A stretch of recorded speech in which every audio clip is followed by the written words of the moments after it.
Greetings. This is Justin Allen with the Elite Nurse Practitioner. Welcome to the Elite Nurse Practitioner Show, podcast dedicated to nurse practitioner entrepreneurism and achieving financial freedom, where I talk directly with nurse practitioners who need help. Listen up, our market is saturated. Jobs can be scarce. We are underpaid. We are undervalued. We are taken advantage of by the sharks within the healthcare system, and frankly, screw that. I'm sick of it, and it's time for a change. And listen, I'm here to help make that happen. We are powerful. We can forge a path where we are in control of our career and ultimately our financial and personal well-being. You do not need to submit to healthcare administrators and your doctor overlords. You do not have to take a measly salary. You do not have to work 50 to 60 hours a week. There is a different way, and I'm here to show you that path. This podcast is raw and unfiltered. I have not talked to the nurse practitioners in this podcast prior to the call outside of an email exchange to schedule the episode. What you're about to listen to is a consultation session between a nurse practitioner and myself. It is real, it is unscripted, it is unplanned, and I have no idea what we're going to talk about. Anything and everything can happen during our conversation. The nurse practitioners in these episodes are struggling with an issue in their professional or financial life, and they have reached out to me for help. My goal is to help the nurse practitioner with actionable advice that will enhance and improve their professional, business, and financial life. My other goal is to hopefully help my nurse practitioner sisters and brothers build a more productive, powerful, and free life. So I hope the content and information within these podcast episodes does just that. All right, onto the episode.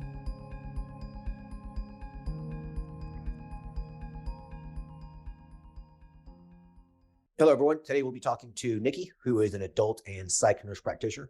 Currently, she operates a phase 1 clinical trial for an oncology company and also sees patients on the side in an oncology office. She just started a psych practice that was cash-based at first and just recently started accepting insurance. She's looking to grow the business and is having difficulties finding solid employees and is trying to learn how to just let go. She's also needing some assistance on how to lower her taxes. Hey, Nicki, how are you? Great. How are you? Thanks for having me. Yeah, you're welcome. Yeah, it's a pleasure to have you. So let's just jump into this. This is you have an interesting background, so I'd like to learn how I'd like to learn about it. So just tell us kind of how you got started as a nurse practitioner, what things you've been doing, and how you kind of landed yourself in this dual role. Yeah. So I've been a nurse practitioner almost 13 years. The first 6 years I spent in primary care, taking care of everything from head and neck to UTIs. But when I was in primary care, my mom was diagnosed with breast cancer stage 4. And I guided her through her treatment and inevitably her death. And I really kind of changed heart and wanted to go into oncology. So after my mom died, I decided to make it my mission to help cancer patients. And I worked for 5 years in oncology, but I decided that a big part of how patients dealt with their diagnoses was missing. So I ended up going into a postmaster's PMHNP program. I started that program and then the pandemic happened and I had a pandemic baby.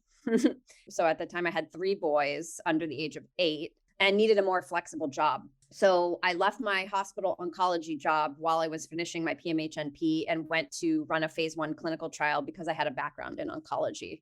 So I finished my psych program and opened a private practice in October of 2022. And it was slow to start, as you said. But I started taking insurance and really making a carve out in some of the cancer, kind of combining some of the cancer focus a little bit.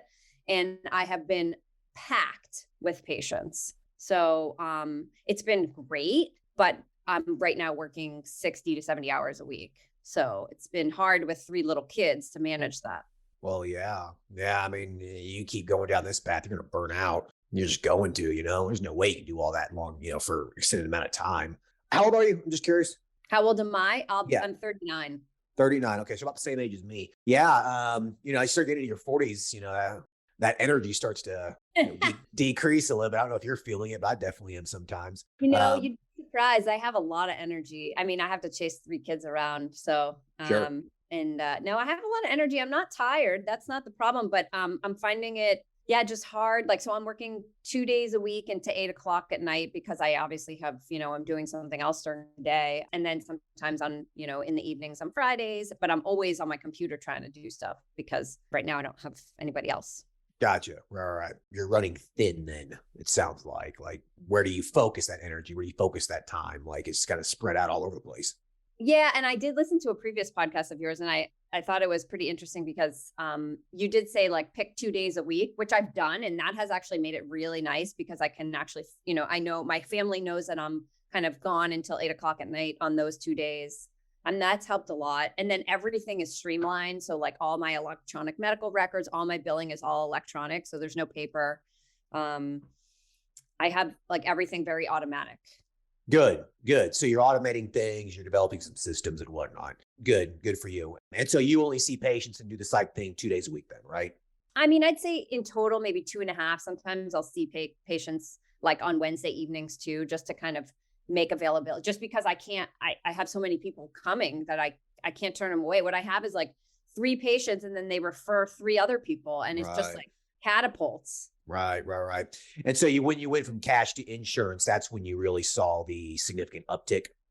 Yeah. And what I found, the reason why is that I wanted to see people again. And I felt some resistance when people would say, well, I'm not sure, do you have to see me in a month? And I really wanted to see them in a month because I was starting them on medications, And so, yeah, I felt that resistance. And then also I just wanted to appeal to more people because especially with the cancer focus, I do some pro bono work with people because I just can't, people find me, they want help and I can't turn them away. Right.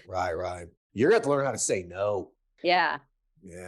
I do. I'm good at screening folks who I think will take a lot of bandwidth out of my practice. Sure. And trust me, I do say no, but yeah, I mean, it's just getting to like today, somebody was asking me if I do therapy and all my therapy spots are taken up. So again, these are great problems to have, but I'd love to hire. And in fact, I did put up an ad on Indeed, and the folks that I got, I just like I couldn't even read their resumes, or there were so many mistakes. I couldn't even have them see my patients. So, oh God. Yeah. I'm having trouble finding good people. Right. And then luckily my husband works in finance, and he's been able to like figure out if we scaled like hiring an LICSW, which is a nice revenue stream, a passive revenue stream. And that's a social worker, right? Correct. Right, or another PMHNP, because you can do 60-40 splits with them or 70-30. Yeah. So, and I'd love to find people. I can't find people that are either have experience and can work independently, or that can write on pieces of paper. Yeah. Okay. All right. So let's just break some of this down. Okay. Before we start jumping into other topics and everything. Okay. So you went from cash to insurance, and it really took off because a lot of people in psych, they want to use their insurance, right? I mean, cash-based psych can work. It's just slow, and it takes a while to build that patient census up, right? Correct. So so for any other psych NPs listening to this, just, keep that in mind. Or even an FNP or adult, nurse practitioner, I want to open up a primary care practice that's cash-based. Like, it's going to be slow, and it takes time to build up that census. If you accept insurance, you're going to blow up very, very fast, but then you have to just deal with all the insurance BS. So there's pros and cons, right? But anyways, though, so I mean, congratulations. I mean, you've been able to build this within, 6 months. So congratulations to you. It's pretty impressive. Yeah. Okay. So then you're working in your business right now. You're essentially a slave to your business at this point, because basically if you don't see patients, you don't get paid, right? Yep.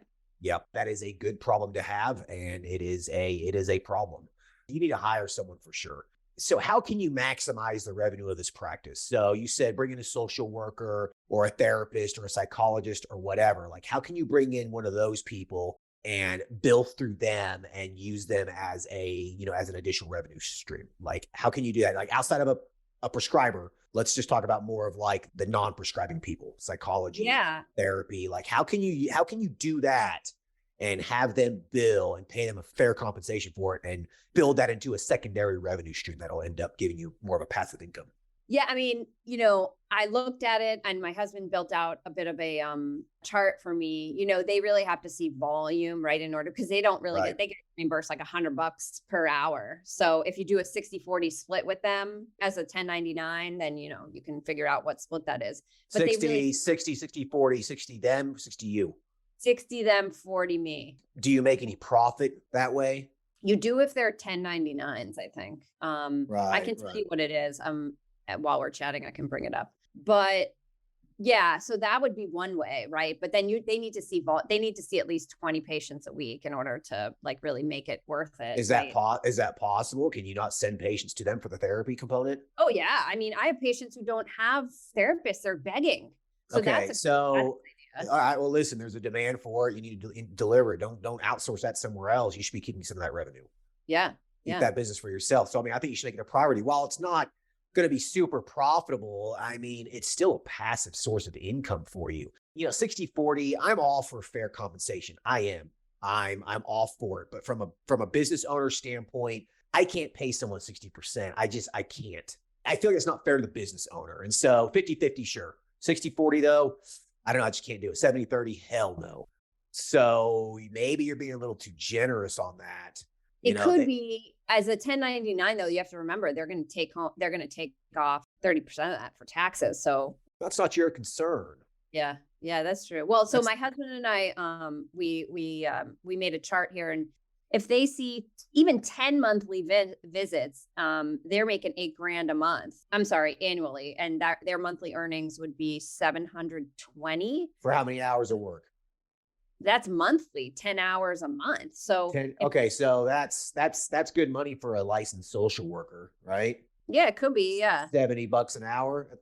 Like they're Yeah, no. So if we said if they see 120 clients a month, so that's what 30 a week. So that's 30 hours of work a week. They're annualizing at $103,000. And that's pretty good. Can a social worker make that anywhere else? I don't think so. Hell no, they probably can't. Okay, so that's good money. That's really good money. And even dropping it to 50%, still good money. Like you got to think, like a hospital system or a large psych care, a psych practice system, they're going to pay these people an hourly wage of 25, $30 an hour, $40 an hour. You know what I mean? Like what you're providing them is good money. And even if it's 1099, whatever, the employer is only paying 7.5% of that employment tax. Like it's not that big of a deal. Even if they're making $30 an hour at some psych system, so what? They're still paying the taxes, and the employer's only paying 7.5%. Like it doesn't really matter at the end of the day, Well, how do you? And here's my other problem: is how do you, number one, find people? So the other thing is they're not going to have patients right away. They may not have 120 visits a month, so they're going to have to ramp up like anybody else in a new Of course. And then how do you know that they're not going to just steal the patients from you? You have them sign a non-solicitation clause. Simple as that. Yeah. Non-competes can be debatable if they're enforceable or not, depending on what state you're in. And then they're still debatable. A non-solicitation clause, there is no debate. Okay. It's enforceable. All right. Yeah. So you haven't signed a non-solicitation clause. After we're done with this, I'm more than happy to send you a 1099 contract that has a non-solicitation clause in it. Just shoot me an email afterwards and I'll send it to you. Okay. Yeah. That's how you get around that. So don't worry about that. Think about this more from a part-time standpoint with your therapist. Like, yeah, it's going to be slow at first, building up their census, and then maybe just go into this more on a part-time thing. They're already working and they come in the evenings to do this. Right. You could do it that way. But if you're busy and you have patients, I mean, it sounds like you could probably fill their rosters up pretty quick. Yeah. I mean, I definitely have it. I can think of like 20 patients off the top of my head that don't even have therapists. Okay, right. So, if you want to build a robust practice that you can scale and grow, you need to have all this stuff in-house. You do not need to outsource it. Okay. Yeah. You need to make this a priority. 50-50, not 60-40, 50-50 is fair. 50-50 is fair. They're still making a good living for what they're doing. They're not going to make that anywhere else. Okay. It's fair and it develops a passive income stream for you. You handle everything. They just come and see patients and they leave. That's it. You handle everything else. Okay. 50-50 is fair. Yeah. If you do that and they're seeing 100 patients a month or whatever, like, you're bringing in now a couple $1,000 extra of passive income, right? Oh yeah. Now imagine, multiply that by 3 or 4 and you're bringing in a very healthy passive income, right? That's how you scale a business. And so, think about maybe even some higher level people like a psychologist or something. Like how much could you pay them to come in and do it? And, so be thinking about that kind of stuff. And then the nurse practitioner, right? You want someone else to come in and do some prescribing for you, right? Yeah. Of course. Yeah. Yeah. And I think 50-50 is fair too. All right. Or what I see is mostly either 60-40 with benefits or 70-30 as a 1099. Now that may be people who are experienced, but I don't know. Maybe the psych NPs that listen to this could help us out a little bit with some feedback. But maybe they can post a comment or something. But I'm yeah, also in New England, so that doesn't help, Yeah, well, that's a more expensive area, correct. I've heard this 70-30 split before, and I think to myself as a business owner, how is that justifiable or profitable for the business owner at all? Yeah. It's just super thin margins. Like, what the hell's the point? And especially if you offer benefits, right? Like, benefits, right? Like, those people just must be desperate for someone. I know the going rate for Psych NPs. I mean, I've seen Psych NP job listings before, $80 to $100 an hour. Oh, I'll pay that in a second. I mean, that's not even, Justin, that's not even kind of touching what we're making an hour, So then maybe just pay them hourly or pay them like a flat rate per patient or something. You know what I mean? Like, that's what I do with my nurse practitioners. I've said it multiple times in other podcasts. I pay them just a flat rate. I don't fool with this production stuff. It's, you got to calculate at the end of the month, blah, blah, blah, blah, blah. Like, so just to give you an idea, right? The insurance companies reimburse for a 99214 and a 90833, which is a combination of like a complex medical decision making or whatever, and some brief psychotherapy. They're anywhere from 150 to 200 for a 20-minute visit. These NPs, I mean, if you do it yourself, you're pulling in a lot of money.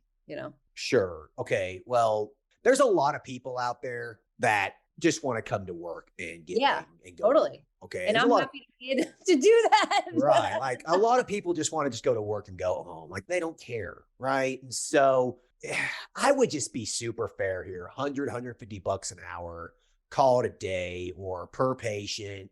You bill at 99214, I'll pay you $50, whatever. And you can just rack it up and get up to however much you want an hour. Like, and just call it a day, throw it out there and see what happens. Okay. So that's not even it, right? That I'm happy. All of that is, I can't find good people. Can we go back to how to find good people? Yeah. You can't find good people. Right. And I get it. Okay. So tell me a little bit about this experience. So you posted some ads and for a Psych NP? Yeah. Okay. I'm and what getting happened? a lot of new grads, which I actually asked for, but folks that maybe weren't nurses ever before, had never really, and that's okay, but it's hard when you have to mentor. And by the way, anybody who's getting mentored so much should be a lot less of a split, right? Because you need to life. Yeah. I was looking for somebody with a little bit more experience, especially if I'm going to pass over any patients who are on active chemotherapy or anything like that, Right. So, well, you get someone with experience that knows their worth. It's, so maybe the new grads are the way to do it, right? Yeah, probably. I mean, if you go through some, you're gonna find some, some A+, some star players out there. I mean, when I graduated nurse practitioner school, I was pretty competent. You know what I mean? Like, I jumped right in. I've seen nurse practitioners like that before. Like, they just jump right in. Like, they know their shit. Like, they know what to do. And so you're gonna have to be just very, very selective here, right? Yeah. Which is then going to just delay it. It's going to help you, and it's going to be more difficult to find someone, right?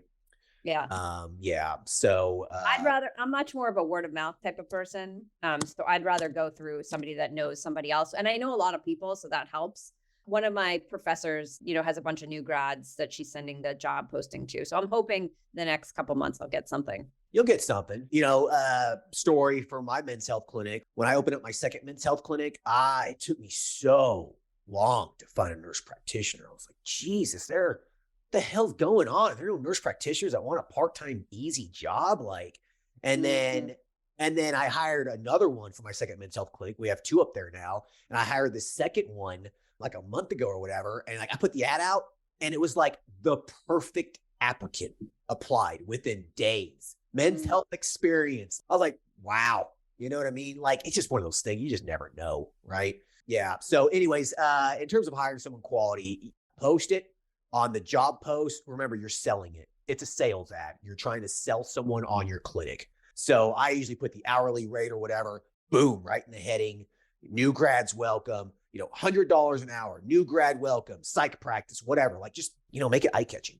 It's ultimately a sales ad. I mean, it is. Oh, and it is. And maybe that was part of the problem when I looked, is like, I didn't put how much. I think I wrote up to 200,000, but maybe not. Maybe you gotta remember, these people were, $100 an hour that sounds good. Like, yeah. Sounds good, right? Yeah. That's good money. That's 200. And, if you work 40 hours a week, that comes out to be $220,000 a year or something like that. Yeah. Yeah. It's really good money. So maybe you just start there. But I guess you've had some applicants and you just really weren't that impressed. Pretty much. Yeah. Yeah. Yeah. Just keep the ad up. And just, where are you posting this ad? Indeed. Okay. Anywhere else, ZipRecruiter or anything? No, but ZipRecruiter was suggested to me. So yeah, ZipRecruiter works pretty well. So ZipRecruiter, Indeed.com. You can even post it out on Facebook Marketplace. You'd be surprised. Okay. You will. You'll be surprised. Did you do the sponsored paid ad on it? No. Okay, do that. You'll get much more qualified people. They have to answer questions and attest to certain things before they submit it and things like that. You'll just get a little bit more quality applicants. I've found that out. You pay for it though. Okay. Good Yeah. to know. Yeah, paying is not an issue. It's more just finding people. Right.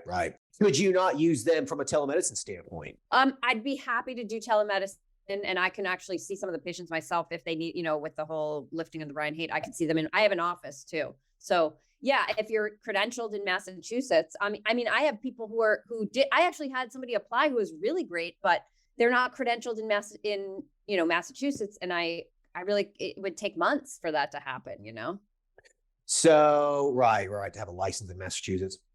Yeah. Yeah.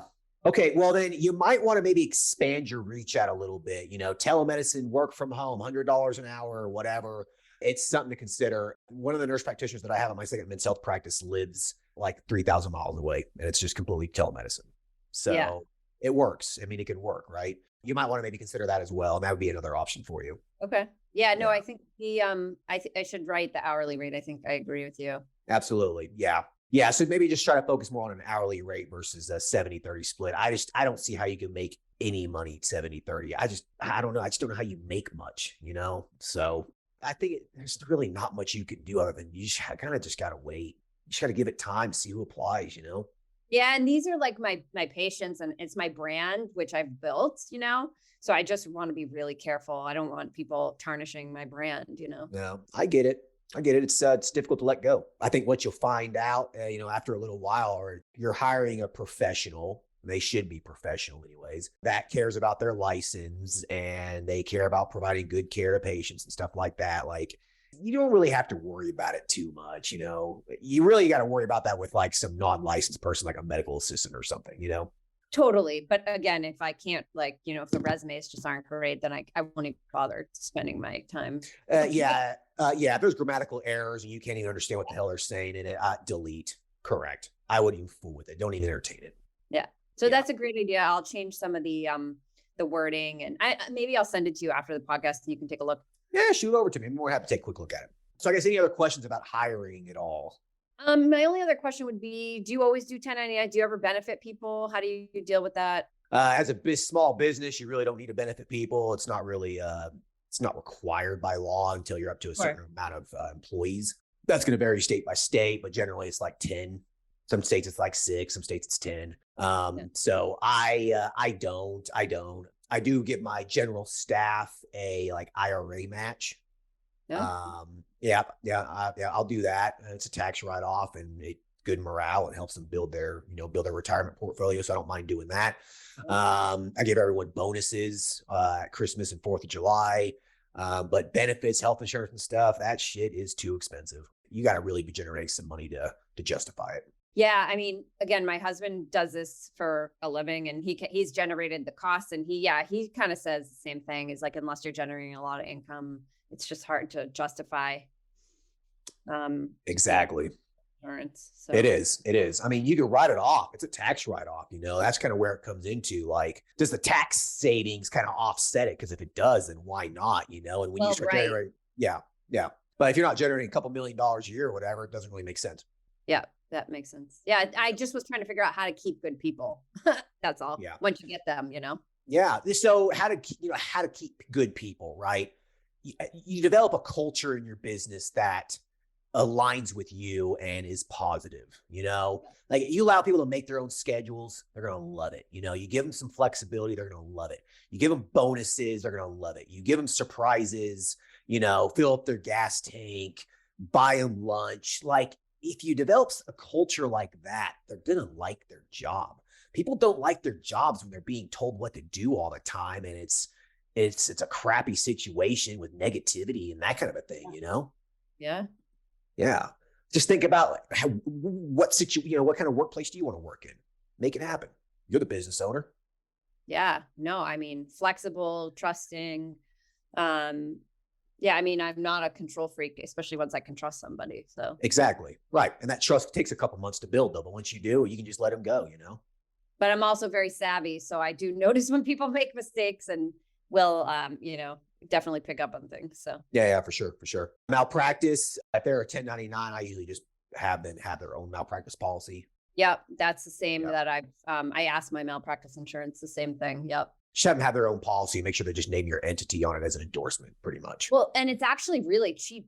We ran the numbers. I mean, just adding one person to my EMR is like dollars. And then, just adding them to my, the insurance that billers that I use is cheap as well. And so it's really like not a lot of overhead for me to add somebody. Yeah. Well, it doesn't really cost you much at all. The margins are great, Yeah, absolutely. As long as you can make the split work. So yeah. So imagine, you have another nurse practitioner, 2 nurse practitioners, a social worker, whatever. You do the math. What kind of passive income can you develop, yeah, I mean, a lot. A lot, right? You're not working in your business anymore. You're not a slave to it. You can go, you can go on vacation and still be making money, right? And then are you managing these folks though? Like who's managing? Oh, you hired an office manager or something? Well, the nurse practitioner, I don't really manage at all. Yeah. I mean, they're a professional contractor. They do their own thing, Yeah. But I mean, you have to have some office staff, right? A medical assistant, a receptionist, whatever. I have an office manager, so to speak. He's been with me since the start. He just came in as a medical assistant and he learned, he helped me build a practice. There's no better office manager than him. Like he knows how to run this thing, right? So you definitely want someone on the ground that understands just the functionality of your business, right? Yeah. Yeah. And that person needs to be your office manager. And that person should be someone who starts off with you and understands it and helps you build it, right? So yeah. And keeping my husband. Yeah. Do you have a staff right now much or is it just you? Nope. You're talking to them. The staff is one. You. Me and my husband. I have a colleague that's helped me do some of the prior auths. Like she just does it on the side. And until I really add another staff member, I haven't felt the need to add a virtual assistant. Just because I've been kind of doing most of it myself. But, obviously that requires writing emails back to people that inquire on my website. So it definitely takes some work. Right. I think you really need to get some sort of administrative someone in there like sooner than later. I think that should be one of your top priorities. Yeah. Yeah. You got to have a receptionist or something. You got to get someone who's scheduling patients and who's doing all this day-to-day busy work for you. Yeah. I mean, totally. I agree with you. I know. I just, I was kind of waiting until I scaled up a little bit to add one. How much money are you generating a month now? Good question. So my, net income. So my revenue started in October was 600 and now I've doubled that to 12,000 as of April 2023, my gross revenue. So $12,000 last month. And you netted what? Net income of 10. $2,000 in expenses. That's it, my friend. I had to buy some office equipment. So it's probably, right, so it's probably even more. Okay. Listen. You hire a receptionist or someone who 30 hours a week at $20 an hour, it's not that much money. And it's just going to be such a weight off your shoulders. I'm telling you. I know. Yeah. I mean, you got the money coming in to pay them. And once all that busy work is offloaded to them, guess what happens? Now you have more time to see more patients and guess what happens? Then your income doubles again. Yeah, no, that's for sure. I mean, my husband was actually trying to figure out how much I'm making an hour if I'm spending, billable hours of like let's say 12 a week. So seeing 12 hours of patients a week and then non-billable hours is like, could be, 5 to 10. So let's just say an average of 20 hours a week. Yeah. Right. Yeah. 20 hours a week. Yeah. So you are making about $125 an hour. Yeah. Yeah. Something like that. So imagine now, you subtract that 5 to 10 hours a week of all that busy administrative work. Yeah. Okay. Like now you have so much more time. Imagine if you had 5 or 10 more hours to see more patients. Totally. Or just Right. not do and just make passive income. And just say, yeah, exactly. Well, then you have another nurse practitioner there seeing more patients for you and everything. Exactly. Like it just snowballs, and it snowballs very fast, exponentially. It's crazy.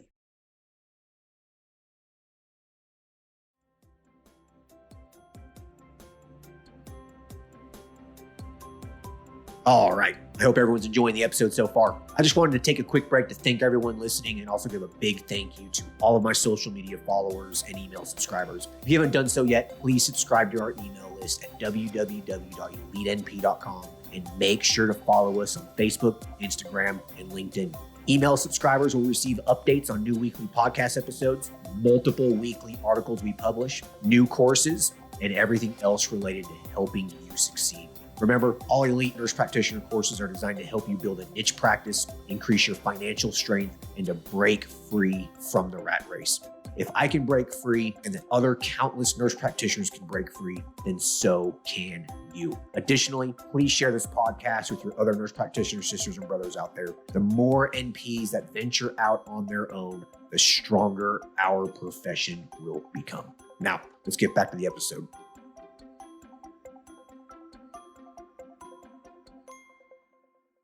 Yeah. And so I guess I have more questions around what you think around taxes. So I know we had talked about that before. What are best ways to reduce taxable income? Like, I guess it's taxable income, and I'm not sure the best. Yeah. Yeah. Yeah. No, it is. And I have 3 kids, so one of them could work technically. Yeah. Have you took our tax course? I have not. Okay. I would highly recommend the tax course, but I can go over a few things with you right now. Okay. Sure. The tax course, I literally talked for 6 hours about how to lower your taxes. Okay. Yeah. I did it in conjunction with a tax attorney, a CPA. Like it is solid. Okay. Anyways, yeah, you could hire a child, come clean your office or whatever. Okay. So the IRS does not tax the first $12,500 of your income a year. Okay. It's not taxed. Doesn't matter if it's you, granny, your child, whoever. The first $12,500 is not taxed. So if you pay your child $12,000 a year, it is not taxed. Okay. So that's called college. Yeah, it's called income shifting. You are shifting your income that's going to be taxed at 30-something% to someone else that doesn't have a tax bracket yet because they're only making $12,000 a year. Does that make sense? Yep. So that saves you a significant amount of money. Saves you $3,000 or $4,000. So there you go. So you just lowered your taxable income by $12,000 basically, and you saved yourself $3,000 in taxes or whatever. Okay. So that's one way you can do it. Yeah. There are some considerations around hiring a child or anyone that you do need to take in consideration. And I'm not going to go over that right now because there's just a lot of technicalities, but I do cover that in the course. Basically, what it comes down to is you have expenses in your business. And if those expenses are tax deductible, it lowers your income, right? So if you make $10,000 and you have $8,000 in expenses, you are only going to be taxed on the $2,000.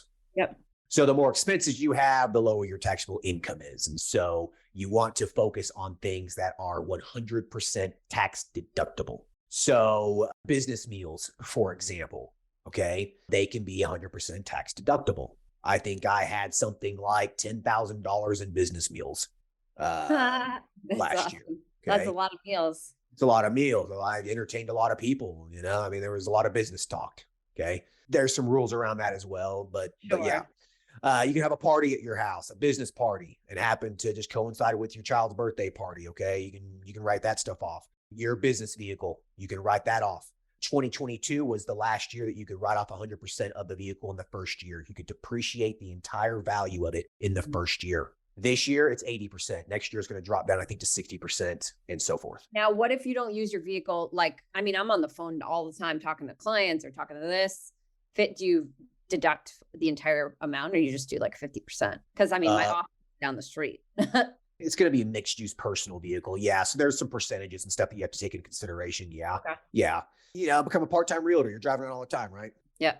Yeah, exactly. Your cell phone. I don't know about you, but my cell phone is used for business a lot. You need to put that on your business account, okay? Yep, we deduct that. We deduct part of our home office because we have a home, we use Perfect. one of the offices. Yep. You travel. Every time you travel, there should be some CE involved or some business, okay? And you can write off the trip, okay? The airplane ticket, the hotel, your meals, everything you can deduct, all right? So it's all of these things that you do that just end up just eating away at that taxable income. Yep. There's very little you can do just at one time to do a huge hit. The biggest thing that you can do to lower your taxable income is real estate. That's the biggest thing you can do. Tell me more. I have family in Florida. Okay. All right. There you go. There is nothing more that you can do to lower your taxes than real estate. Like, it's the biggest hit to your taxes. All right. What you do is that you do a cost segregation study on your rental house that you just bought. Okay. That basically what it does is it's this complex equation. You hire someone to do it. And basically they give you the value of the house that then you can use that to depreciate the value of the house the first year. Typically, that value is 20% of the purchase price. So you can depreciate and deduct 20% of the purchase price of the home the very, very first year. You buy $1 million property, you deduct $200,000 off your taxes the first year. It's awesome. Okay. Yeah, it's huge, right? Only the rates will go down. Right. There is that, right? That's one way that you lower your taxes like big time, is depreciating basically 20% of your home. So if you put 20% down, which you should for an investment property, okay, because that allows you to avoid the PMI, the mortgage insurance. Yeah. So if you put 20% down, you don't have to pay PMI anymore, which is a big saving for a rental property. So you put 20% down, guess what? You just depreciate and deduct that entire 20%. So if I go buy a $500,000 house, I can depreciate, I can deduct the $100,000 down payment that I put on it. That's huge. Yeah. So imagine if you buy 5 to 6 of those a year, you have $1 million real estate portfolio and you pay $0 in taxes. I know people who do this. I know people who have a $10 million real estate portfolio and they pay $0 in taxes because they do those cost segregation studies and they depreciate the hell out of their property. It's awesome. Okay. Yeah. Noted. Okay. Yeah. So that's the biggest thing that you can do. There's other really clever things that you can do, like titling land in a trust name and then renting it back to yourself. And I mean, there's just so many things that you can do to lower your taxes. Like there's a lot. And so you definitely got to make it a priority if you want to keep your money. Yeah. Yes. Yeah. Awesome. And then regarding those, like, I guess to go back to passive revenue streams, do you have any suggestions for, I know you've talked ketamine. I've taken your ketamine course. It was great. Do you have other ideas for passive revenue or like more kind of niche things that can add on in psychiatry? Sorry, I was going to say oncology, maybe that are geared towards oncology. For oncology? Well, psychiatry, but I don't know if oncology could be a good one too. Well, I don't know if very many oncology patients are going to be paying cash for a lot of things unless they have money. Yeah. And I also have, I agree with you. Yeah, I don't know. Yeah, I don't think that there's really a whole lot you can do outside of doing lots of vitamin and, alpha lipoic acid infusions and things like that. You pay cash for. I get from a psych practice, there's plenty of things that you could do. I mean, you can do, you can integrate functional medicine into it. You can integrate genetic testing into it. You could do weight loss. I mean, if the patient's depression and anxiety stem from their weight, why put them on an antidepressant when you can treat the underlying condition that's causing their mental illness? That's within your scope. And you're an adult nurse practitioner anyways. You can practically do whatever you want. I know. I know. Sometimes my patients come to me and they say, "Oh, well, I don't have a PCP." I'm like, "Yeah, I'll order it." It's like, right. I'll order blood pressure medication, whatever. Right. Yeah. So if basically it's the same thing. Like within a psych practice, if you can integrate some additional services that patients want, weight loss, you can do HRT, you can do some functional medicine. I mean, all those services are in demand and they're high dollar with impressive margins. So yeah, you could do any of those really. Why don't you just start kind of throwing it out there to your patients and see kind of how they feel about certain things? Yeah. Yeah. It's a good idea. Yeah. There are a lot of people looking for integrative functional psych. Just FYI. Lots of people Oh, are looking for that. good to know. Yeah. A lot of people are like, I want to go to a practitioner who is not going to just hand me psych meds, but also try to really get down to the root cause. And, like I said, their weight, if it's their obesity, causing a lot of their depression, treat the weight. If a man has anxiety and trouble sleeping, if they're hypogonadal with low testosterone, you treat that low testosterone. I can promise you their depression, anxiety, and their sleep improve. Yeah. You know what I mean? It's integrative. You're integrating multiple different things into it. And so, and I do that already when I talk to my clients. I don't just throw meds at them, but certainly if I marketed myself more as that, then that might market and brand it that way. That's the key, right? No one knows you're doing that unless you're sending it out to the world. Yeah. I mean, I've been amazed that people find me from all over New England just because I have oncology next to me. So I've been having a lot of patients that come who are like cancer survivors that are depressed and anxious or have all sorts of other things going on. And just to know that I have that oncology background, they like it's been a game changer. I think you just basically just said your niche practice right there. It's true. Like seriously, psych, oncology, like and the question, what do you do? Like, so do I do groups? Do I do like blog posts? You build a following. Like you're the psych oncology NP. Like you are the expert at treating the mental challenges that are associated around a cancer diagnosis, surviving cancer. Like imagine that. There can't be very many people out there doing There are not. In fact, I have spoken to a couple of them around the country, and there are not many nurse practitioners with similar backgrounds. There's not many people doing that. I can guarantee there's not very many psychiatrists that are doing that. You know what I mean? That you have a skill set that is very unique and is very valuable. All right. You really might want to consider something like that. Like imagine if you developed a oncology psych practice, treating the mental challenges surrounding cancer, right? If you had a YouTube channel or a blog or whatever, and you talked about that kind of stuff, I am telling you right now, you will develop a following. And I'll tell you right now, people will come see you. Yeah, okay? No, I know it because people contact me. Oh, my friend told me this, told me. I mean, even this week, I have like 3 people who are referrals from another cancer patient that sees me. So there you go. Like seriously, you could train some other NPs, psych NPs on how to do this. And now you have a staff to help. Yeah. Think about that. You know, that would be cool. If anybody's out there that has oncology experience that's a nurse practitioner, contact Justin. Contact me and I'll forward it to you. That's right. I'm serious. I'm 100% serious on this. I think that is a fantastic idea. Yeah. No, fantastic. And I'm really passionate about it because I really believe in helping these folks because there's not great mental health care in oncology, especially if you're outside of a major medical center. So Right. People will follow you. People will reach out to you. And the beautiful thing about this is that it could also be, you could do this from almost a coaching perspective. You don't even have to have a license. Yeah. Fortunately and unfortunately, I have many years of experience and debt in school behind me. But yeah. No, you don't need another license. I mean, like seriously, like you could do this from a coaching perspective. Like, okay, just imagine real quick. And let me know if you don't really like this direction. I'm curious.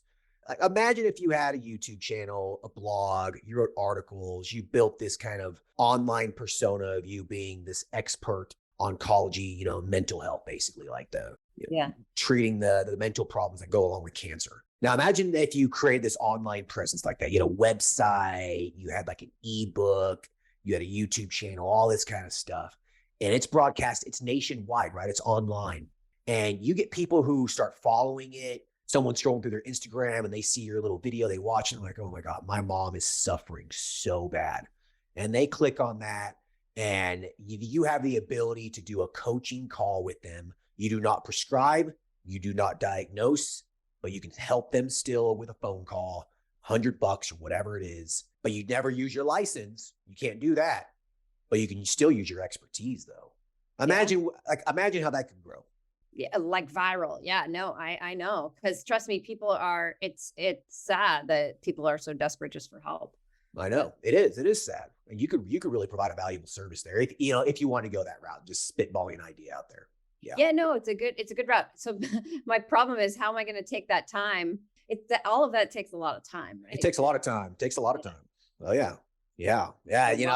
Another job, which is hard, right? I'll give you an action plan real quick. And I think this is totally reasonable. I'd say focus on your practice now. Keep doing exactly what you're doing. Yeah. Get yourself some staff. Yeah. Okay. Once you get a receptionist in there, you get another psych NP, you get a therapist or whatever, you're going to have more breathing room. And then you're going to have a little bit more time and you could focus in on that passion project, for example. Yeah. There you go. That's what I would do if I was you. That way you're not building way too many bridges at one time. Right. I mean, yeah, because I'm trying to survive in my other job to make sure that I can thrive there as well, so that I can have multiple revenue streams. But eventually I'm going to have to give something up. You're going to, absolutely. I mean, you're going to have to. It's very, very difficult to build a truly profitable 7-figure business. I'm talking about $1 million business. Okay. It's very hard to do that when your time and your energy and your focus is spread. Yeah. So between family, work, the business, etc. It's very hard to do that. It's difficult. Okay. It's not impossible, but it is very, very hard. But if you put that focus and energy in on just that one thing, it's insane how fast you can grow it when you're truly focused on it. Yeah. I mean, again, I'm just amazed by my husband, my profit margins and my monthly growth has been about 70%. It's unbelievable. It's insane. That's crazy. You've done that in less than 6 months. I mean, it's impressive. Yeah, I know. Keep it in mind. That's what you're going to need to do. Well, is there anything else you want to talk about? Oh, I guess, are those gross revenues pretty on point with where you see people, or is like solo practices, and would that take insurance? Does that sound about right? Or should I be, No, that sounds about right. For only 4 or 5 months in, almost a $10,000 profit. That's it's pretty impressive. It's probably beyond average. Oh, that's good. Okay. Actually, it's definitely beyond average. Yeah. No, you're doing well. Cool. Yeah. And all the blood, sweat, and tears. Yeah, exactly. It's paying off. It's a fantastic feeling, isn't it? Yeah, it is. I mean, definitely gives us a lot more financial freedom and, less worry about college and able to kind of go on some good vacations. And yeah. Isn't it nice not to have to worry about that shit? Oh yeah. I mean, I've worked my butt off my whole life. So. Right. Isn't it nice to finally sit back and be able to relax a little bit? Like, yeah. Well, after today's episode, maybe I will. Right. Oh, from a financial standpoint, I mean, you can ease your mind a little bit from it. You know what I mean? It's nice. Yeah. Great. So my action plan will be to try to hire, I'm going to look on ZipRecruiter and maybe do more of an hourly rate and see kind of what comes through. And then maybe get doing the same thing for an LICSW and seeing kind of where I get. And then maybe building my brand a little bit around oncology. Yeah. I think that's a good idea. I think that, just make sure that you focus first on really just focus on the practice. Okay. It's profitable, it's generating revenue, and it's something that you're going to be able to grow and scale quickly. Okay. So make sure that your energies are focused on that right now. Okay. For at least the next, exactly. Yeah. Instead of building someone else's, business up, like really focus it on that. And in 6 to 12 months, you're going to have that breathing room and that time to focus maybe a little bit more on that online, that presence kind of a thing, if that's something you would like to focus on. Yeah, no, I think it would be great. I mean, I've written a book, so that was helpful. Like I definitely have my name out there. It's just a matter of disseminating the information, but that's for another episode.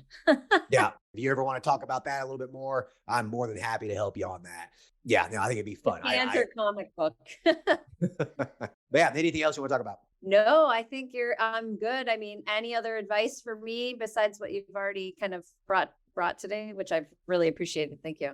Yeah, you're welcome. I got this feeling, you just let me know if I'm wrong or not, but I feel like that you like to bounce around a little bit with ideas sometimes.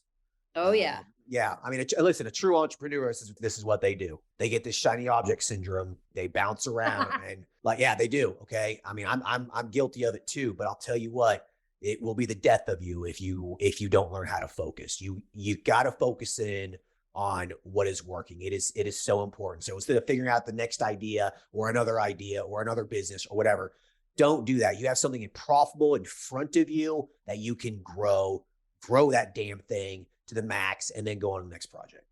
Yeah. Yeah. Yeah, it's true. The good news is that I, since leaving the hospital and being, outside doing things on my own a little bit more, I've tripled my revenue, my income. So good for you. That's right. Isn't that crazy how that works? Yeah. Yeah.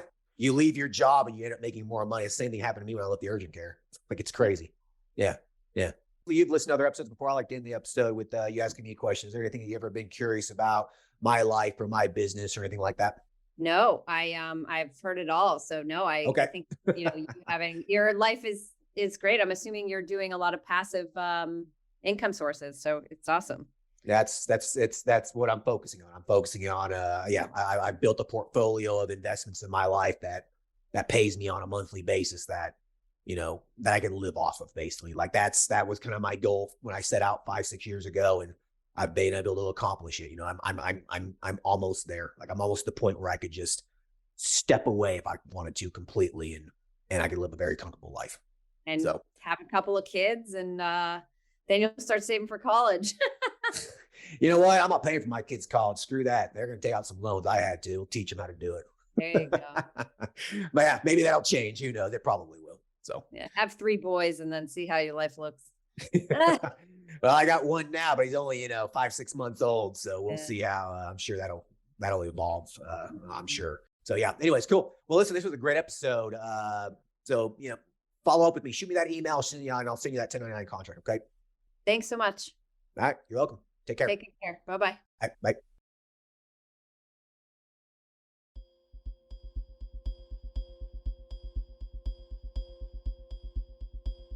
All right, I hope everyone enjoyed the episode with Nicki. It was a fantastic episode. Very diversified nurse practitioner with a unique skill set. The oncology, the psych. Yeah, I'm super excited to see what happens with her business. I think one of the big takeaways here is that you really, really need to focus on what's working. Okay, don't get the shiny object syndrome. Really, really focus in on what's generating the revenue and what you can grow. Okay, it's asinine to not focus in on what you have in front of you and grow it if it's working. Okay, it's asinine to basically focus on something else. Like, that's what I mean. It's stupid to focus in on something else instead of focusing in on what you have. That's what you have to focus in on, all right? If it's working and it's generating a profit, that means you can probably grow it. It means you can scale it, okay? Focus in on that instead of focusing on a new project. Focus on the new project once the one in front of you is grown to the point where you really can't do much else with it. Keep that in mind as you start your business and as you're growing it and thinking about starting another business, okay? Make sure that the growth potential is pretty much maxed out before focusing in on the next project. All right, hope everyone enjoyed this episode. Talk to you guys later. Thanks, bye. Thank you for listening to the show. Quick legal disclaimer. The content of this podcast is meant for informational and entertainment purposes only and should not be used as legal, financial, medical, regulatory, or practice-specific advice. For information pertaining to your specific legal, financial, medical, or practice-specific needs, please be sure to consult with your lawyer, CPA, medical director, and/or your state's practice laws and the most up-to-date clinical guidelines. As always, do your due diligence when it comes to any information found online and in podcasts. The content in this podcast is copyrighted by Galaxy Medical Southwest 2023 and cannot be duplicated, rebroadcasted, or reproduced without our written permission.